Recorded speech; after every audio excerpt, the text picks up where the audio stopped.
पत्रकार बंधुओं, जो आपके समक्ष विषय लेके आज हम आए हैं, आप सबको ध्यान में है, रिवर तवी जो है पिछले 6 वर्षों से लगातार जम्मू कश्मीर में नहीं, शायद देश के बाकी कोनों में भी चर्चा का कारण रही है।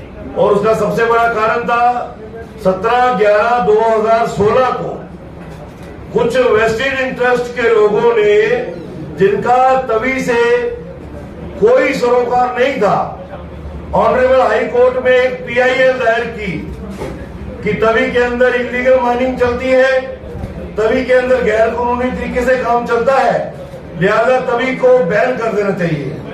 अनफॉर्चुनेटली उस वक्त ऑनरेबल हाई कोर्ट ने उसको वेटेज देते हुए एक ब्लैंकेट बैन तवी के अंदर माइनिंग को लगा दिया गया। और बाद में उसके बाद कई किस्म की इन्वेस्टिगेशंस भी हुई, लगातार चर्चाएं भी चली।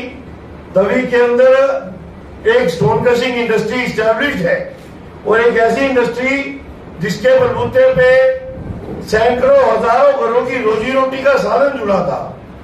और वो industry established industry with due permission of Georgia mining department with all the NOCs from pollution control board और DIC जम्मू द्वारा रजिस्टर्ड इंडस्ट्री थी। अनफॉर्चुनेट बात यह था कि उस PIL में कहीं नहीं लिखा गया था कि वहां जो क्रशर लगे हैं वो यूनिट होल्डर इलीगल माइनिंग करते हैं। गोल मोल सी एक PIL दायर करके तो एक ब्लैंकेट बैन लगा दिया गया। तो अल्टीमेटली जॉर्जिया माइनिंग ने जब कुछ और तो हुआ नहीं तो स्टोन क्रशिंग इंडस्ट्री को बैन करने का प्रयास किया। अलबत्ता आप सबको पता है कि हम लोगों ने अपनी लड़ाई लड़ी और अपनी लड़ाई में हम लोग कामयाब भी हुए। हमने उस जो हमारे यूनिट सील हुए थे हमने वो डीसील करवाए और with due permission of Georgia mining हम लोग वहां काम करते रहे। लेकिन लगातार तवी का जो बैन है उसको हटाने को लेकर सरकार के साथ हमने जद्दोजहद की। हमारे काउंसिल, हमारे एडवोकेट, सीनियर एडवोकेट पराग शर्मा साहब ने कोर्ट के अंदर एक बड़ी पॉजिटिव तरजीह रखी कि तवी की माइनिंग क्यों खोलनी चाहिए, इस इंडस्ट्री को सेफगार्ड कैसे करना चाहिए। आज एक खुशखबरी के साथ आपके सामने हम लोग आए कि लगातार वो 6 साल की लड़ाई जो है उसको ऑनरेबल हाई कोर्ट ने, जिसमें हमारे चीफ जस्टिस पंकज मित्तल साहब और जस्टिस संजय धर साहब ने बड़ी ही पेशेंस के साथ सुनने के बाद एक बेहतरीन निर्णय जो है वो 5 अगस्त 2022 को लिया। और director Georgia mining, secretary Georgia mining को बड़ी क्लियर कट डायरेक्शंस दी कि हेयर बोर्ड ब्लैंकेट बैन आप हटाते हैं। अब टेक्निकली जैसे बाकी ब्लॉकों के आपने टेंडर किए हैं इसके भी टेंडर कीजिए ताकि तवी के ऊपर जो दाग लगा है चोरी का वो दाग हटे और ये इंडस्ट्री भी चले। मित्रों, इस सारी एक्सरसाइज में हम ऑनरेबल LG श्रीमान मनोज सिन्हा साहब का भी आभार व्यक्त करेंगे, क्योंकि हमारी एसोसिएशन ने जब सिन्हा साहब तक बारीकियों से इस बात को पहुंचाया और उनको हमने बताया कि ये आपका ग्रे गोल्ड है, ये आपका सोर्स है, बैन तो है, शायद कहीं भीतर गाते में काम चल रहा है, लेकिन पैसा कहां जा रहा है? सरकार के घर पैसा नहीं आ रहा। हमारा आपसे निवेदन है इस इंडस्ट्री को भी बचाइए, इस बैन को हटवाइए, टेंडर कीजिए ताकि गवर्नमेंट के घर में रेवेन्यू आए, इंडस्ट्री भी चले और एक गरीब गोरे खच्चर वाला जो इस तवी के ऊपर अपने और अपने जानवरों की रोजी रोटी चलाता था वो सुचारू ढंग से चला सके। और ऑनरेबल LG साहब ने हमारी बात को बड़ी पेशेंटली ना सिर्फ सुना, बड़ी clear cut directions secretary mining हमारे पूरी एडमिनिस्ट्रेशन को दिया ताकि आप कोर्ट में सरकार का पक्ष मजबूती से रखो, क्योंकि जो बैन था, जो लड़ाई थी, जिन लोगों ने PIL लगाई थी वो गवर्नमेंट के खिलाफ थी, वो किसी यूनिट होल्डर क्रशर वाले के खिलाफ नहीं थी।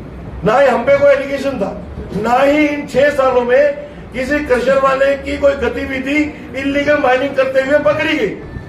तो कटघरे में हमें क्यों खड़ा किया गया? अलबत्ता हमने लड़ाई अपनी लड़ी, हम उसको जीतने में कामयाब भी हुए। लेकिन ये जो एक सामाजिक लड़ाई जो हमारे एडवोकेट पराग शर्मा साहब, उनकी एक बेहतरीन टीम लड़ रही थी, उसको भी एक कामयाबी का चेहरा देखने को मिला 5 अगस्त को, जिसके लिए हम ऑनरेबल हाई कोर्ट के दिल की गहराइयों से शुक्रगुजार हैं कि आपने इस इंडस्ट्री को सेव गार्ड नहीं किया है। आपने हजारों घरों की रोजी रोटी को बचाया है और आपने जो एक तवी पे इल्जाम लगा था कि तवी चोरी हो रही है, उस चोरी के दाग को हटाया है।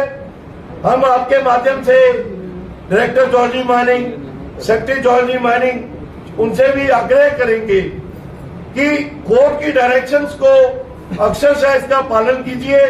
तत्काल प्रभाव के साथ जितने भी आपने ब्लॉक तवी के बनाए हैं उनका सुचारू ढंग से टेंडर कॉल करो।